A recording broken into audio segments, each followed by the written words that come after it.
ሆሳዕና ማለት መድኃኒት ማለት እዩ። ኢየሱስ ምስ ደቂ መዛሙርቱ ኣብ ጥቓ ኢየሩሳሌም ቤተ ፋጌ ዝተባህለ ቦታ እንተለዉ ንኽልተ ካብ ደቂ መዛሙርቱ ከምዚ ኢሉ ለኣኾም። ኣብ ቅድሜኹም ናብ ዘላ ዓዲ ኺዱ እስርቲ ኣድጊ ምስ ገልገላ ክትረኽቡ ኢኹም ፈቲሕኩም ኣምጽኡለይ በሎም። ዝኾነ ሰብ እንታይ ትገብሩ እንተበለኩም ድማ ጐይታ ይደልያ ኣሎ በልዎ፣ ሽዑ ክሰድኣዩ በሎም። ደቂ መዛሙርቱ ድማ ኸይዶም ከምቲ ኢየሱስ ዝኣዘዞም ገበሩ። ነታ ኣድግን ነታ ገልገላን ኣምጽኡሉ፣ ክዳውንቶም ድማ ኣብ ዝባነን ጐዝጐዝሉ። ኢየሱስ ከዓ ተቐመጠ። እቶም ህዝቢ ብምልኦም ድማ ክዳውንቶም ኣብ መንገዲ ኣንጸፉ።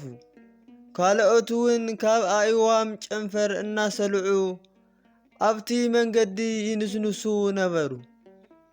እቶም ቀቅድሚኡ ዝኸዱ ደድሕሪኡ እውን ዝስዕቡ ህዝቢ ከዓ ዓው ብምባል ሆሳዕና ንወዲ ዳዊት እቲ ብስም እግዚኣብሔር ዝመጽእ ብሩኽ እዩ፣ ሆሳዕና ኣብ ኣርያም እናበሉ ድምፂ የስምዑ ነበሩ። ናብ ኢየሩሳሌም ምስ ኣተወ ከዓ ኩላ እታ ኸተማ መን እዩ እዙይ እናበለት ተናወጸት። እቶም ህዝቢ ድማ እዙይ ካብ ናዝሬት ናይ ገሊላ ዝመጸ ነቢይ እዩ ብዓውታ ድማ የመስግንዎ ነበሩ እሞ ኣብ ማእኸል እቲ ህዝቢ ዝነበሩ ገሊኣቶም ፈሪሳውያን ግና መምህር ንደቂ መዛሙርትኻ ስቐብሎም በልዎ።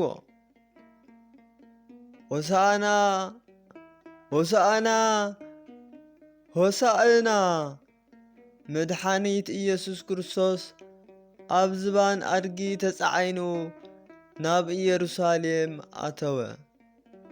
ስብሃት ንእግዚኣብሔር አሜን።